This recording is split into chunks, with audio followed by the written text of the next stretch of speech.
The sun was setting over New Cheyenne, painting the sky red and orange like fire. Dust swirled in the air as people walked through the busy market street. Humans, aliens, and half-breeds moved around, buying food and tools for their daily lives. The smell of cooking meat and strange alien spices filled the air. Hannah walked slowly through the crowd, her spotted fur dirty and her green eyes tired. She was a Falarian, one of the leopard-like people who lived on many worlds. Her belly was big and round with a baby inside. Every step was hard for her. Her feet hurt and her back ached. People saw her coming and moved away. They turned their faces from her and whispered to each other. Some pointed at her with disgust. Others just looked at the ground and walked faster. "Look at that one," said a blue-skinned Kralik trader to his friend. "She brings bad luck to everyone." "Why doesn't she just go away?" asked a human woman, holding her child close. "She shouldn't be here." Hannah heard their words but kept walking. She had heard the same things in every town, every market, every place she went. 3 months ago, her mate died in a mining accident.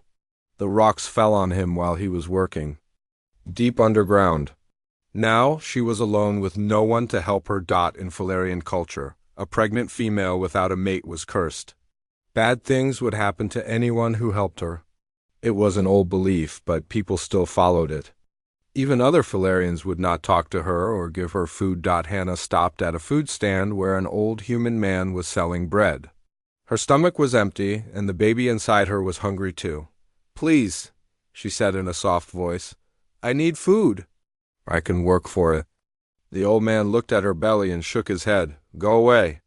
I don't want your kind here."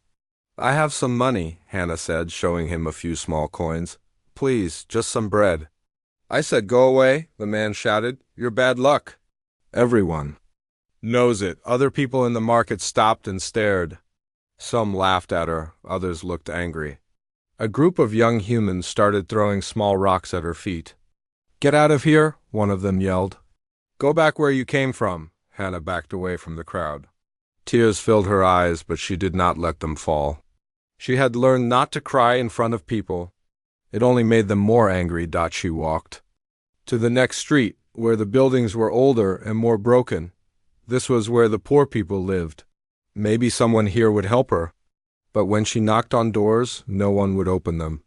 She could hear people inside, but they pretended not to be home. The sun was almost gone now. The sky was getting dark, and the air was cold. Hannah had not eaten in 2 days. She felt weak and dizzy. The baby inside her was moving less than before, and that scared her. She saw a bright light coming from a big building ahead. It was the saloon where people went to drink and talk. Music and laughter came from inside. Maybe someone there would have pity on her, but when she got close to the saloon, her legs gave out. She fell to the ground hard, her hands scraping on the rough dirt. Pain shot through her belly and she gasped for air. People walked past her like she was not there. Some stepped around her body. Others just kept walking and did not look down. "Help me," she whispered, but no one heard her. A man in a uniform came out of the saloon. He was Taemin, the sheriff of New Cheyenne. He was a human with kind eyes. But he had a job to do. "You can't stay here," he said to Hannah. "You're blocking the path?" "I'm sick," Hannah said, trying to sit up. "Please, I need help." Taemin looked sad, but he shook his head. "I'm sorry. The law says I have to keep the peace." "People don't want you here. Where can I go?" Hannah asked. "I don't know," Taemin said quietly. "But you can't stay in town?" Just then they heard the sound of hooves on the dirt road. A man on a horse was coming toward them. The horse was not a normal horse, but a hover horse floating a few inches off the ground. It made a soft humming sound as it moved. The man on the horse was tall and wore a brown leather jacket and a wide hat. His face was weathered from years in the sun, and his eyes were blue like the sky. His name was Dong-Woo, and he was a rancher who lived outside of town. Dong-Woo saw Hannah on the ground and stopped his horse. He looked at her for a long moment, then at the sheriff. "What happened here?" Dong-Woo asked. "Nothing that concerns you," Taemin said. "Just move along." But Dong-Woo got down from his horse and walked to Hannah. He knelt beside her and looked at her with gentle eyes. When did you last eat? He asked. Hannah looked up at him in surprise. No one had asked her that question in a long time. 2 days ago, she said in a weak voice. Dongwu nodded and stood up. He went to his horse and took out a water bottle and some dried meat from his bag. He came back and gave them to Hannah. Eat slowly, he said, small bites. Don't do that, Taemin said to Dongwu. She's cursed. Everyone knows it. I don't believe in curses, Dongwu said. I believe in helping people who need help. Hannah took a small bite of the meat and drank some water. It was the best thing she had tasted in weeks. Tears came to her eyes, but this time they were tears of joy. Thank you, she whispered. Dong-Wu helped her stand up. Her legs were still weak, but she felt a little better. You need a place to stay, he said. My ranch is not far from here. You can rest there. You don't understand, Taemin said. She's pregnant and has no mate. In her culture that means, I know what it means, Dongwu said. But I don't care about old superstitions. She needs help, and I can give it. People from the saloon had come outside to watch. They were all talking at once, telling Dongwu not to help her. Some were angry, others were scared. She bring you nothing but trouble, said a Falarian man with gray fur. Send her away. This is not your problem, human, said a woman with 4 arms. Let her people deal with her. But Dongwu did not listen to them. He helped Hannah walk to his horse and lifted her up onto it. Then he got on behind her to make sure she did not fall. Where are you taking her? Taemin asked. Home. Dongwu said simply. As they rode away from the town, Hannah felt safe for the first time in months. The cowboy's strong arms kept her steady on the horse, and his calm voice told her everything would be okay. She did not know why this human was helping her when no one else would. But she was grateful. Maybe there was still kindness in the universe? After all, behind them, the people of New Cheyenne watched them go and shook their heads. They all thought Dongwu was making a terrible mistake. But the cowboy did not care what they thought. He had never been one to follow the crowd. As they rode under the stars toward his ranch, Hannah felt the baby move inside her. For the first time in weeks, she allowed herself to hope that maybe things would get better. The hover horse moved smoothly through the dark night. Hannah held on tight as they left the town behind them. The lights of New Cheyenne got smaller and smaller until they were just tiny dots in the distance. After riding for an hour, they came to a wooden gate. Above it was a sign that said Dongwu's Ranch in big letters. The cowboy got down and opened the gate, then led his horse through. Hannah saw a small house made of wood and stone. It had a front porch with chairs on it. Around the house were fields with strange-looking cattle. These were not earth cows, but animals that had been changed by science to live on this alien world. They had thick fur and 6 legs, and their eyes glowed softly in the dark. Welcome to my home, Dongwu said as he helped Hannah down from the horse. Her legs were still weak, so he put his arm around her to help her walk. The front door opened and 2 men came out. They were Dongwu's ranch hands, Jaeho and Kiwan. Both looked surprised to see the pregnant Falarian. Boss, what are you doing? Jaeho asked. He was a young man with short black hair. You know what people say about her kind? I know what people say, Dongwu replied. But I don't care. She needs help. Kiwan, an older man with gray hair, shook his head. This is not smart, boss. Bad things will happen if you keep her here. The only bad thing is leaving a pregnant woman to die in the street, Dongwu said firmly. Now help me get her inside. The house was warm and clean. Dongwu led Hannah to a small room with a bed and a window. The bed had soft blankets and a pillow. It was the first real bed she had seen in months. You can sleep here, he said. Are you still hungry? Hannah nodded. She was very hungry, but she was also afraid to ask for more food. Dong-Wu went to the kitchen and came back with a bowl of soup and some bread. The soup was made from vegetables and meat, and it smelled wonderful. Hannah ate slowly, like he had told her to do. Thank you, she said when she was done. I don't know why you're helping me, but thank you. Everyone deserves help when they need it, Dongwu said. That's just being human. The next morning, Hana woke up to the sound of voices outside. She looked out the window and saw a woman talking to Dongwoo. The woman had long black hair and wore a white coat. She looked angry. "You can't keep her here, Dongwoo," the woman was saying. "It's too dangerous."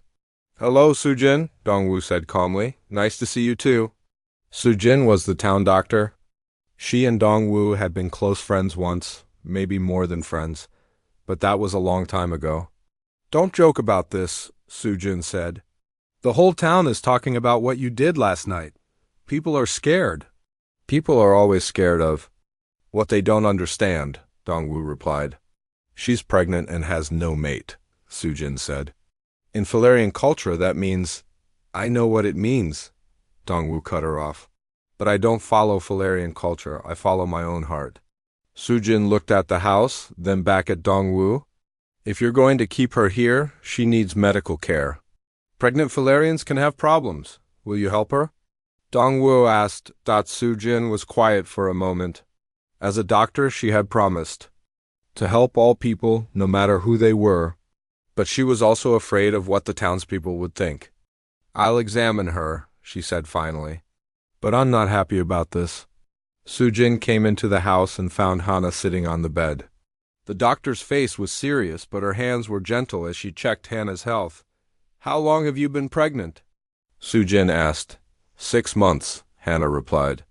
"And when did you last see a doctor?" 3 months ago, before my mate died." Sujin nodded and continued her examination.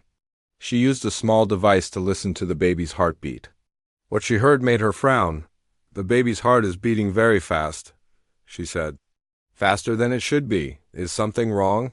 Hana asked, fear in her voice.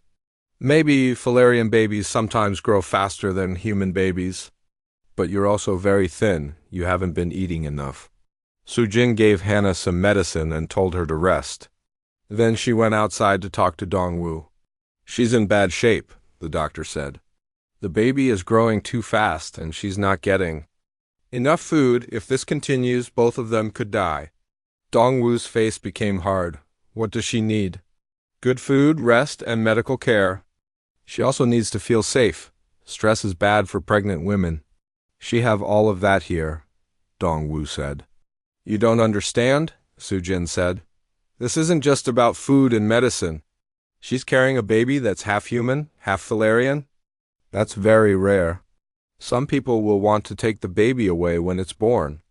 "Over my dead body," Dongwoo said quietly. Sujin looked at him for a long moment. She could see that he really cared about Hana, even though he had just met her. "I'll come back tomorrow to check on her," she said. "But Dongwoo, be careful. Not everyone in town is as kind as you are." After Sujin left, Dongwoo went back into the house. He found Hana sitting by the window, looking out at the fields. "The doctor says you need to eat more," he said, "and you need to rest." "I don't want to be trouble," Hana said. "Maybe I should go." "You're not trouble," Dongwoo said firmly. "You're my guest. And guests don't leave until they're ready." That afternoon, Dongwoo took Hana outside to show her the ranch. The strange cattle came close to the fence to look at her. To Dongwoo's surprise, the animals seemed to like her. They made soft sounds and pressed their noses against her hand. "They like you," he said. "Animals can tell when someone has a good heart." "My people have always been good with animals," Hana said. "It's in our nature."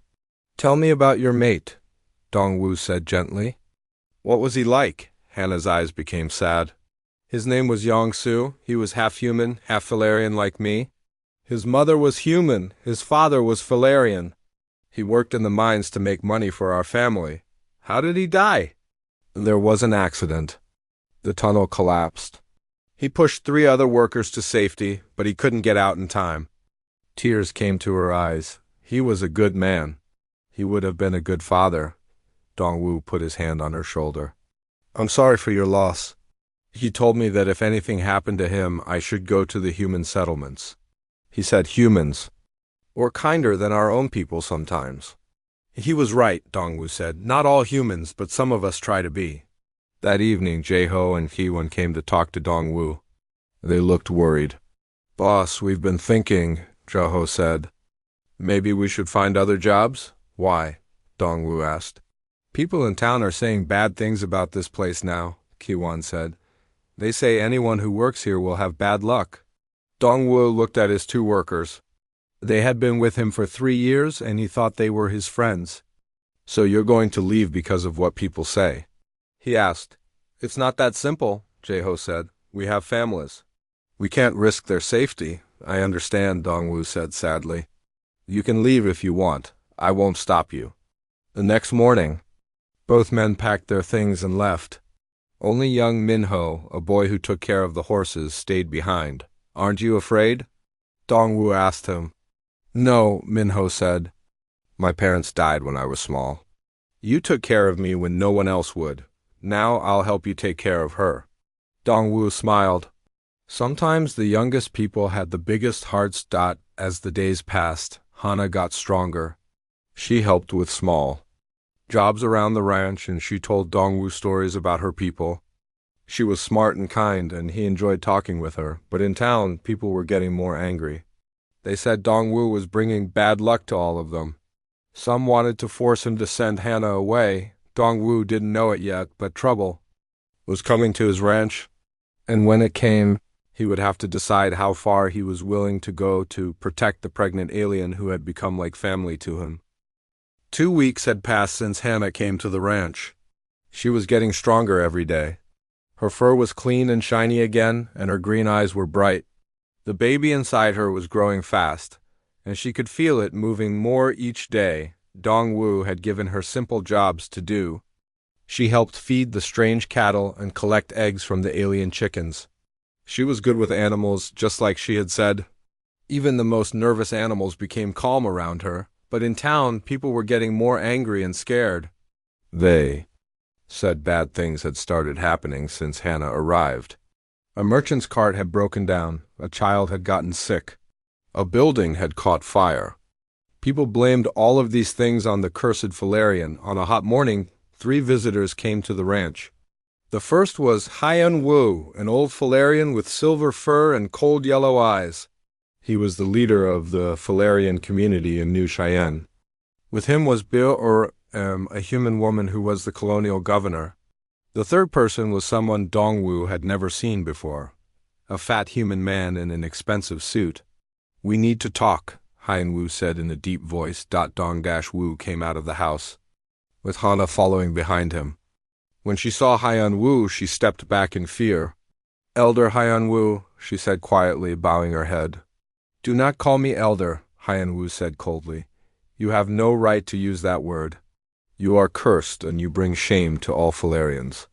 She's done nothing wrong, Dongwu said firmly.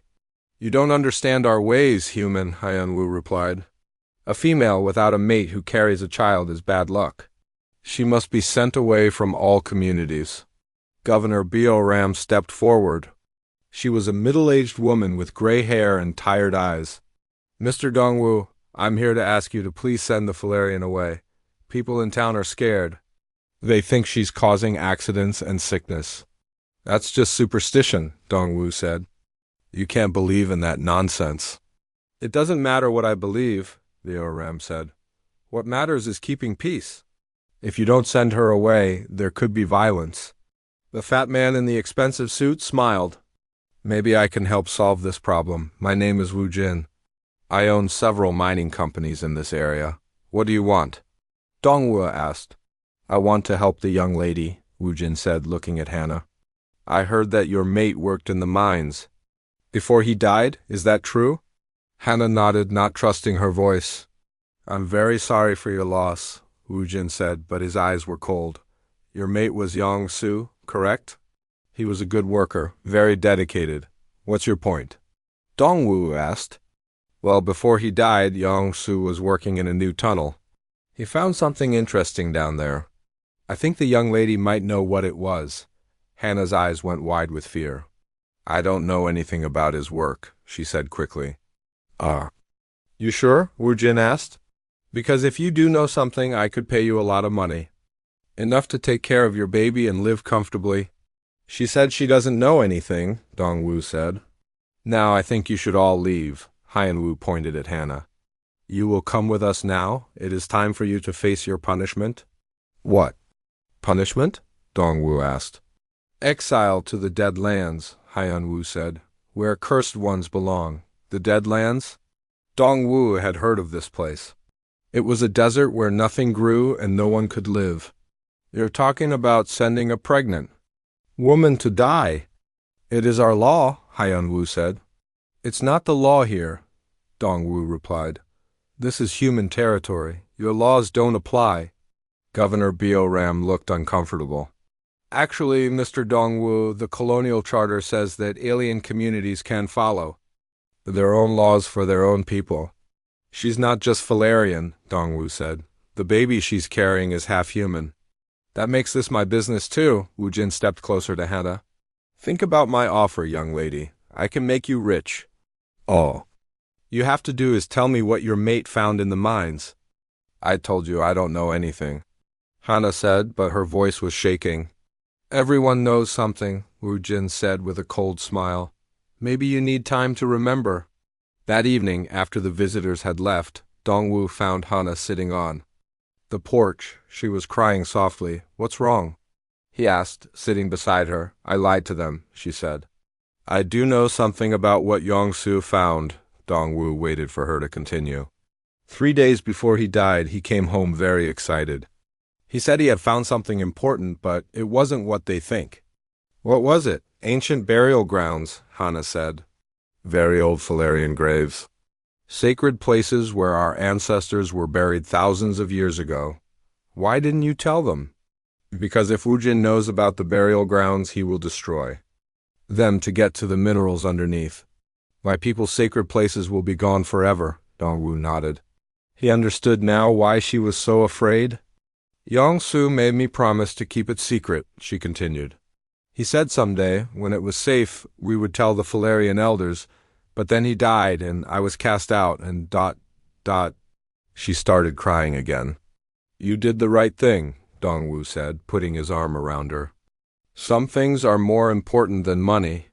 The next morning, Minho came running into the house. Boss, come quick! Dong Wu and Hannah followed him outside. In the distance, they could see smoke rising from town. What happened? Dong Wu asked. There was a big fight, Minho said. Some humans got angry at the Falarians. They said it was all Hannah's fault. The Falarians fought back. Sheriff Taemin is trying to stop it, but it's getting worse. As they watched, they saw people running in the streets. Some were carrying weapons, others were trying to hide.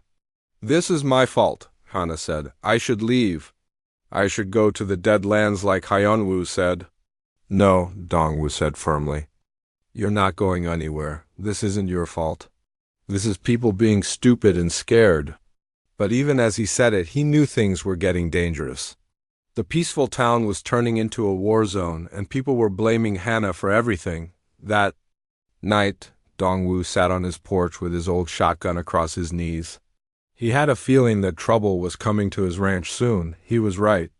In the darkness, he could see lights moving in the distance. Someone was coming, and they weren't coming to talk. Hannah, he called softly, wake up, we might have visitors. She came out of the house, her belly big and round. The baby was due any day now. What's happening? She asked. I don't know yet, Dong Wu said, but whatever happens, stay behind me.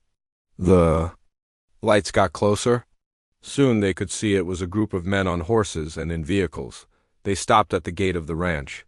Dong Wu, a voice called out. We want to talk. Dong Wu recognized the voice. It was Sang Ho, a man who had been kicked out of the military for being too violent. Now he worked for whoever paid him. What do you want, Sang Ho? Dong Wu called back. We want the Falarian. Send her out and nobody gets hurt. She's under my protection, Dong Wu replied. Go home. Can't do that, Sang Ho said. Mr. Wu Jin is paying us good money to bring her in. He wants to ask her some questions. She already told him she doesn't know anything. Mr. Wu Jin thinks she's lying. He wants to help her remember. Dong Wu knew what that meant. Wu Jin wanted to torture the information out of her. You're not taking her anywhere, he said, raising his shotgun. There's only one of you and 10 of us, Sang-ho said. Don't be stupid.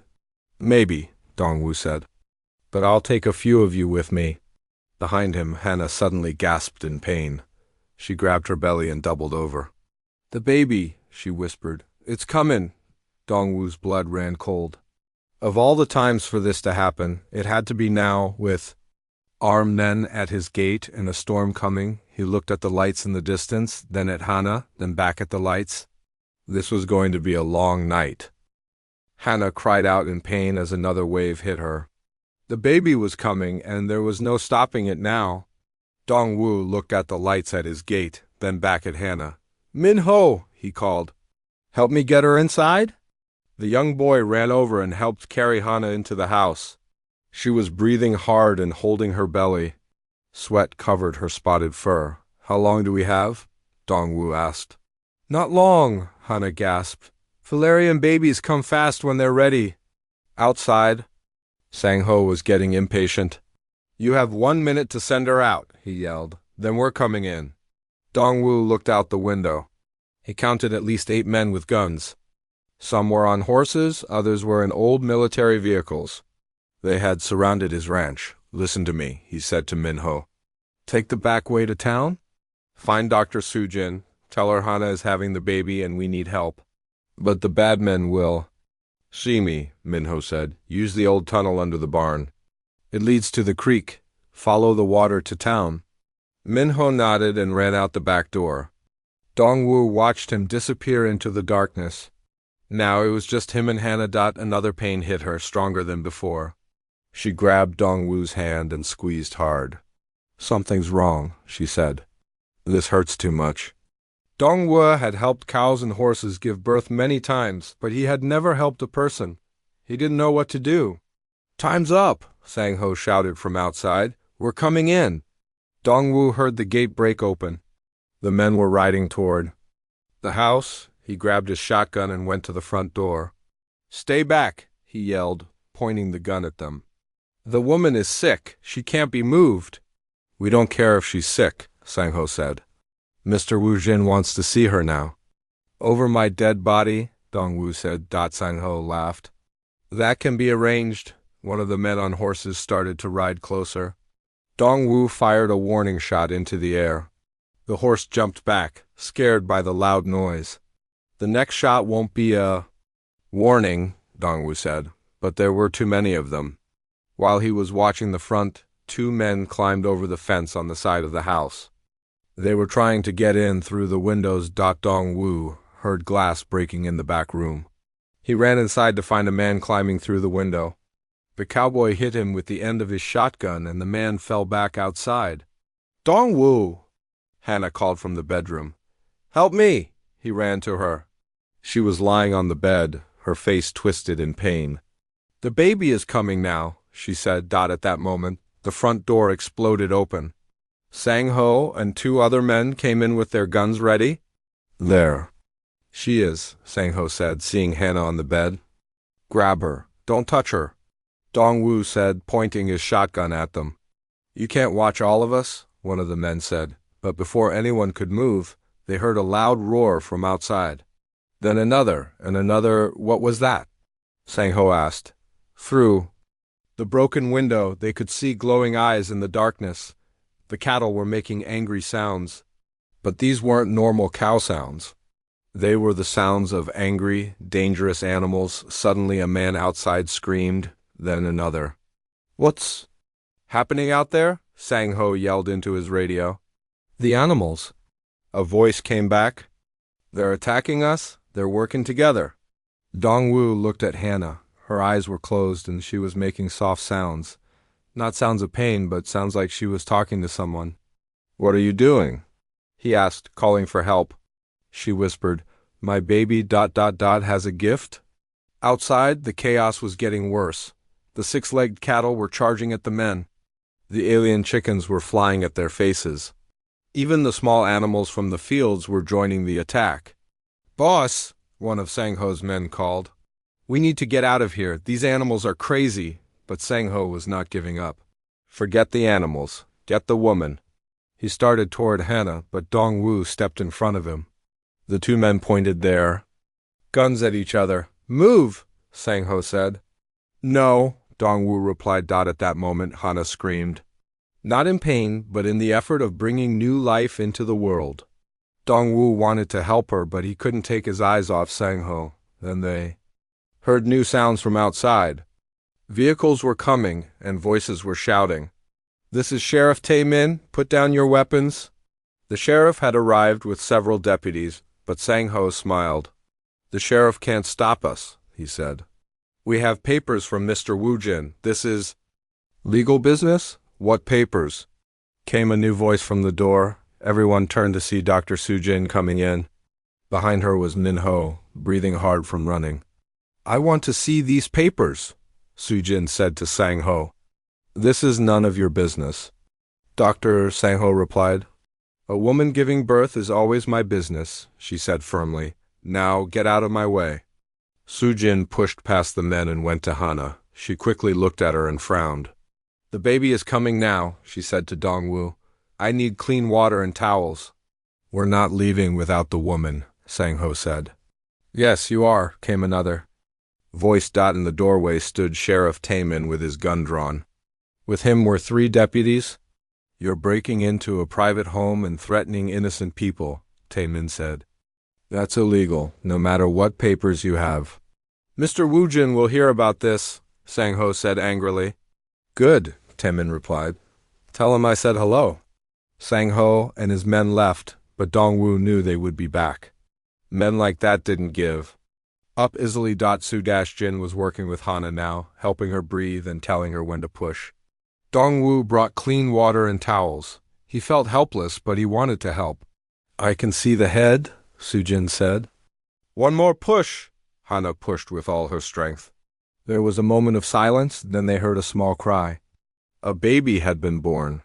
"It's a boy," Soo-jin said, holding up a tiny creature. The baby looked like a mix of human and Falarian. He had soft fur like his mother, but his face was more human. His eyes were bright green, just like Hana's. "He's beautiful," Dong-woo said softly, but Soo-jin was still working. "There's another one," she said. "Twins?" Hana asked weakly. A few minutes later, a second baby was born. This one was a girl, and she looked more human than her brother. She had only a little bit of fur, and her eyes were blue like her father's. "Had been 2 healthy babies," Soo-jin said, smiling for the first time in days. "A boy and a girl."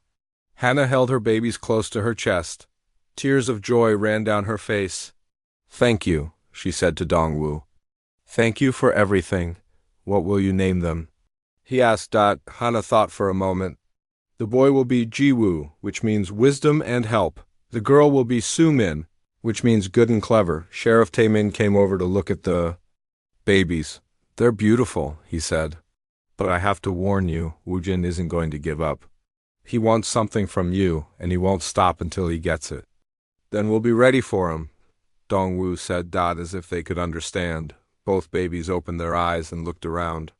Something strange happened then. All the animals outside became calm. The cattle stopped making angry sounds. The chickens went back to their nests. Even the wild animals in the forest became quiet. "Did you see that?" Min-ho asked. "The animals listened to them." Hana smiled weakly. "Hybrid children sometimes have special gifts. They can talk to animals with their minds." "That's how you called for help earlier," Dong-woo said. "The babies were helping me," Hana said. "Even before they were born, they could feel what I was feeling." Dr. Soo-jin finished cleaning up and checking on Hana. "You need to rest," she told the new mother. "Having twins is hard work." As Hana fell asleep with her babies, Dong-woo sat in a chair nearby. He was tired, but he couldn't sleep. He knew this was just the beginning. Woo-jin would be back with more men and better plans, but looking at the tiny babies sleeping peacefully, he made a promise to himself. He would protect this family with his life. No one was going to hurt them while he was around. Outside, the first light of dawn was beginning to show in the sky. It was going to be a new day, full of new challenges. But for now, there was peace in the little ranch house. The animals had chosen their side. The babies were safe. and Dongwu knew that sometimes the strongest weapon was not a gun but the love of a family. 3 days had passed since the twins were born. Hannah was getting stronger, and the babies were healthy and growing fast. Jiwoo, the boy, had soft spotted fur and bright green eyes. Sumin, the girl, looked more human but had her mother's gentle nature. Dongwu loved watching them sleep. They were so small and peaceful. Sometimes he would see them move their tiny hands, and the cattle outside would make soft sounds. The baby's gift was real, but the peaceful time did not last long. On the fourth morning, Minho came running into the house. "Boss, look outside!" Dongwu went to the window and saw something that made his blood run cold. There were vehicles all around the ranch. Not just a few men this time, but a whole army. Trucks, armored cars, and even a small tank? "How many?" Dongwu asked. "I counted at least 30 men," Minho said, "and they have big guns." A voice came from a loudspeaker on one of the trucks. "This is Wu Jin. I want to talk to the woman called Hannah. I have legal papers from the colonial government." Dongwu opened the front door but stayed behind cover. "What kind of papers?" "Papers that say she is hiding information about stolen mining property. I have the right to question her. She just had babies 3 days ago." Dongwu shouted back, "She can't be moved." "Then I'll question her where she is."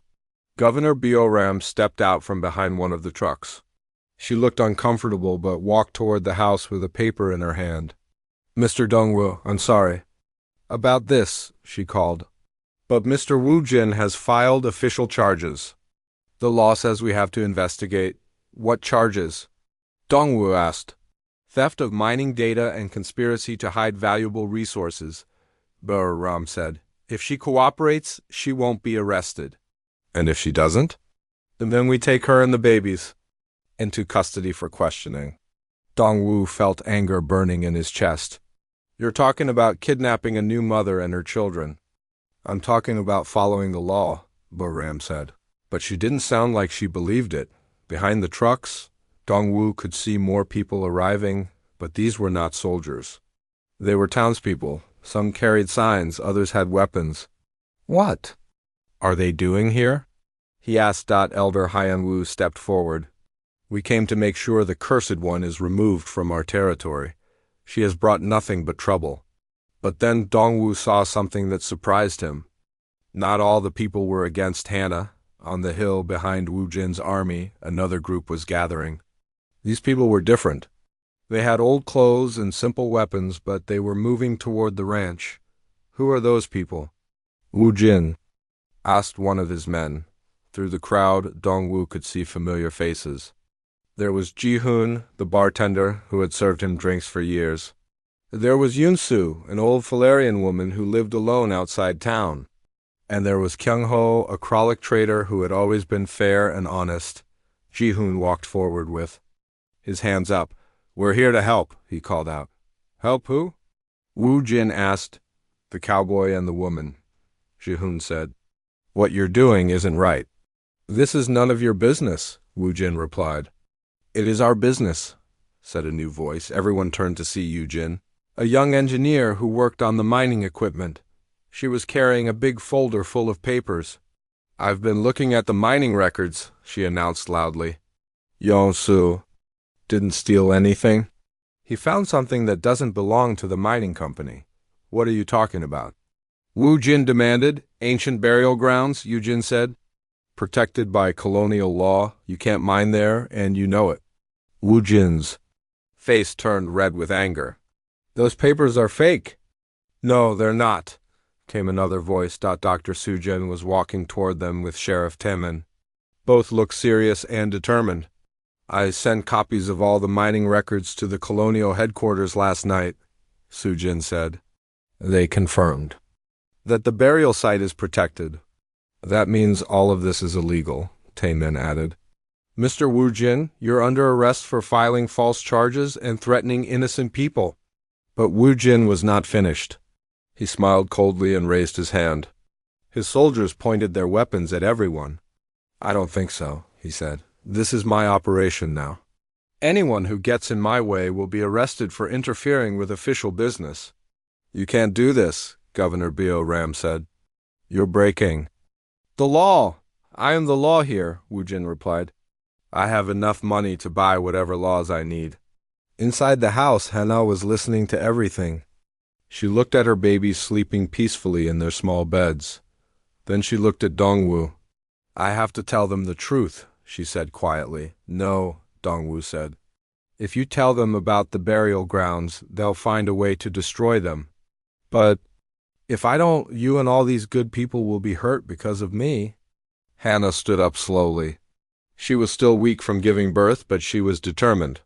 She picked up little Jiwoo and held him close.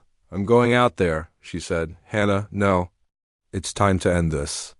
She walked to the front door with the baby in her arms. Dongwu followed her, his hand on his gun. When Hannah appeared in the doorway, everyone became quiet. She looked small and fragile, but there was strength in her green eyes. Mr. Wujin, she called out. You want to know what my mate found in the mines? Yes, Wujin said eagerly. Tell me. He found the graves of my ancestors. Sacred places where Falarian kings and queens were buried thousands of years ago. I don't care about old bones, Wujin said. I want to know about the minerals.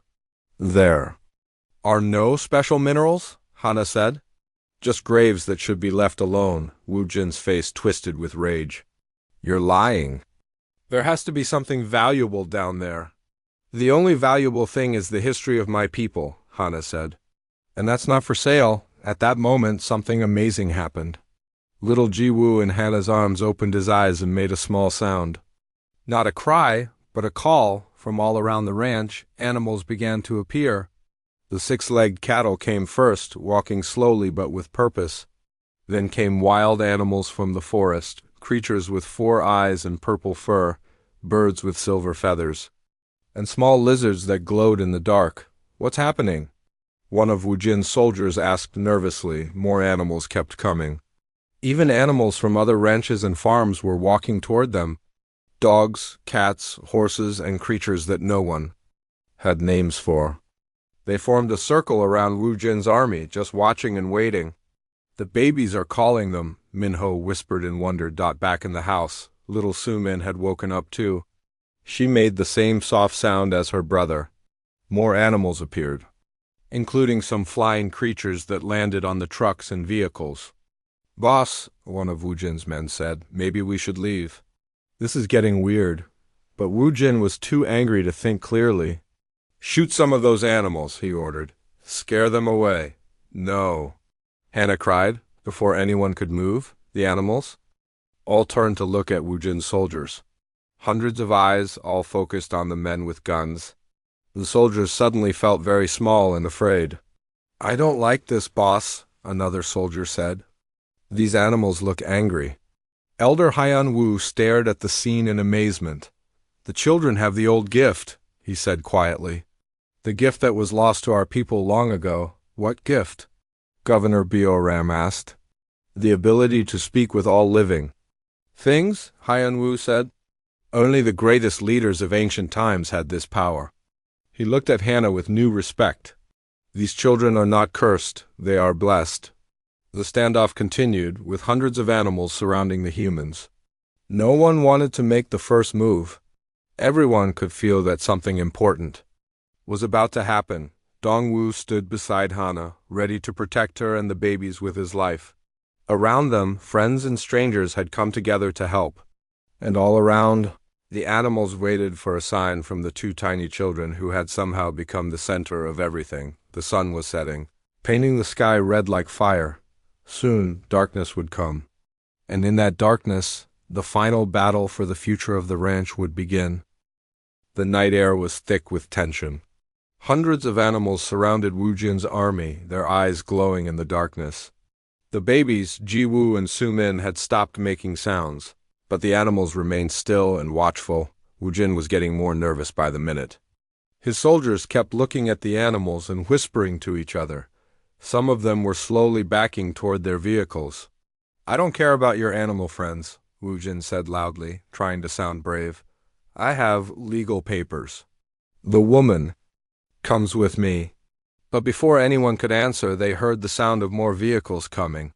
New lights appeared on the road, getting closer fast. Who is that? Governor Bioram asked. Sheriff Taman smiled for the first time that day. I called for backup. The vehicles stopped and people in official uniforms got out. They were peacekeepers from the colonial capital sent by the government.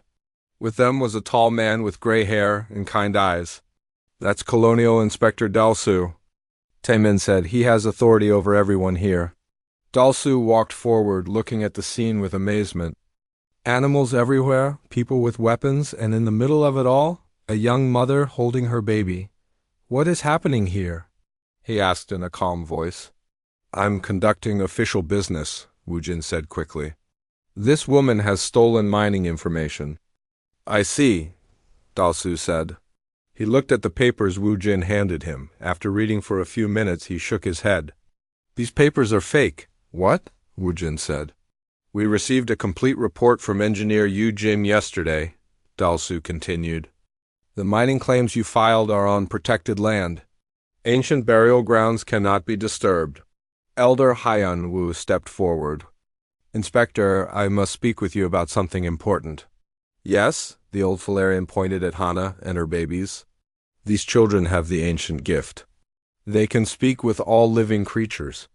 Dalsu looked at the hundreds of animals still surrounding them. Is this their doing? Yes, Haiyan Wu said. They call the animals to protect their mother. This is a sign that they are chosen by the spirits of our ancestors. Dalsu walked slowly toward Hana. The animals watched him, but did not move. When he got close, little Jiwoo opened his eyes and looked at him. The baby made a soft cooing sound. Suddenly, all the animals began to move, but they were not attacking. Instead, they started walking away, back to their homes in the forest and fields. The babies had told them the danger was over. Amazing, Dalsu whispered. I have never seen anything like this. This is all nonsense, Wujin shouted. I demand that you arrest this woman. The only person being arrested tonight is you, Dalsu said firmly, for filing false charges, threatening innocent people, and trying to destroy protected historical sites. The peacekeepers moved forward and put handcuffs on Wu Jin. His soldiers dropped their weapons and raised their hands. Without their leader, they had no fight left in them. You can't do this to me, Wu Jin yelled as they led him away. I have powerful friends. Not anymore, Dalsu said. Your mining license has been cancelled. Your company is under investigation. As the vehicles carrying Wu Jin and his men disappeared into the night, the crowd began to relax. People started talking and laughing with relief. Governor Bioram came over to Hana. I'm sorry about all this, she said. I should have investigated Wu Jin's claims more carefully. It's okay, Hana said. Everyone makes mistakes. Elder Haiyan Wu approached slowly. He looked ashamed of how he had treated Hana, young mother, he said formally. I was wrong about you. You are not cursed, you and your children are blessed. What does that mean? Dongwu asked. It means she is welcome in our community again, Haiyan Wu said. And her children will be honored as special gifts to our people. Hana began to cry, but these were tears of joy. For the first time since her mate died, she felt like she belonged somewhere. Dr. Sujin came over to check on the babies. They seem perfectly healthy, she said. But I've never seen anything like what they did tonight. Will they always be able to talk to animals? Minho asked. Probably, Haiyan Wu said. The old stories say that children with this gift keep it their whole lives. They become great leaders and protectors of nature. Inspector Dalsu had been talking to Sheriff Taemin. Now he came over to Dongwu. Mr. Dongwu, I have a proposal for you, he said. What kind of proposal? The colonial government wants to make your ranch an official sanctuary, a place where people of all species can come if they need help and protection. Dongwu looked at Hana, then at his friends who had come to help them. What would that mean? It means you would get government support and protection. Money to expand the ranch and help more people. And it means no one can ever threaten you again for helping others. What do you think? Dongwu asked Hana. I think it's a wonderful idea, she said. We could help other people like me. people who have nowhere else to go. Then yes, Dongwu said, we accept. The crowd cheered. Ji-hoon, the bartender, slapped Dongwu on the back. You did good, Cowboy, he said. Over the next few hours, people began to leave. But many promised to come back and help build the new sanctuary. Engineer Yujin said she would design new buildings. Dr. Sujin said she would start a medical clinic. Even some of Wujin's former soldiers asked if they could work at the ranch instead. As the sun began to rise, painting the sky pink and gold, Dongwu sat on his porch with Hana. The babies were sleeping peacefully in their small beds inside the house. Are you happy? He asked her. Very happy, Hana said. For the first time since Yang-su died, I feel like I have a real home.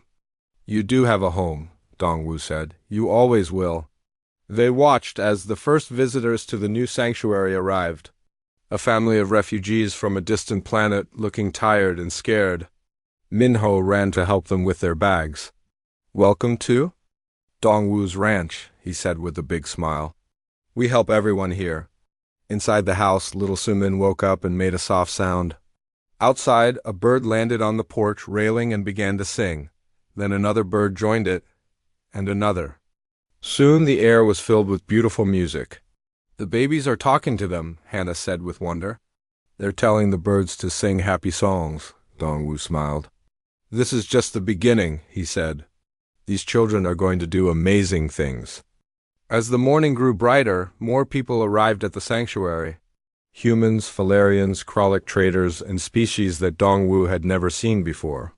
All of them looking for the same thing. A place where they would be accepted and safe. Elder Heinwu came back with a group of young Falarians. We want to learn from the children, he said. Maybe they can teach us how to talk to animals again. Dr. Sujin arrived with medical supplies and plans for the new clinic. I'm moving here. Permanently, she told Dongwu. This place is going to need a good doctor. By afternoon, the ranch was full of activity. People were building new houses, planting gardens, and setting up workshops. The animals seemed to enjoy all the activity. The cattle came close to watch, and the alien chickens pecked curiously at the building materials. Governor Bioram came, back with official papers making the sanctuary legal. The colonial government is very impressed, she said. They want to use this as a model for other worlds.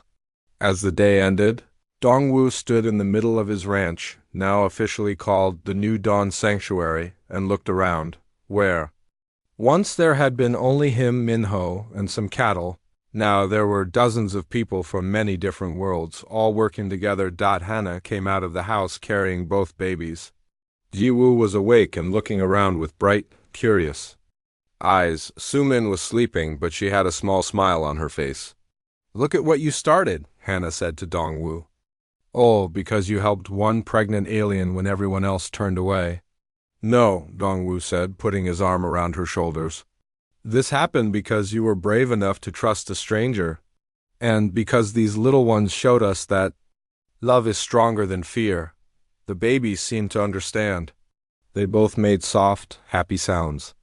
Around the ranch, all the animals responded with their own sounds of contentment. As the stars came out, the people of the New Dawn Sanctuary gathered for their first community dinner. There were humans and aliens, old and young, rich and poor. But they all shared the same dream, a place where everyone was welcome. Dongwu looked at his new family and friends, then up at the stars. Tomorrow would bring new challenges and new people who needed help. But tonight, there was peace. And in that peace, two special babies slept safely, already planning in their dreams how they would make the world a better place for all living creatures.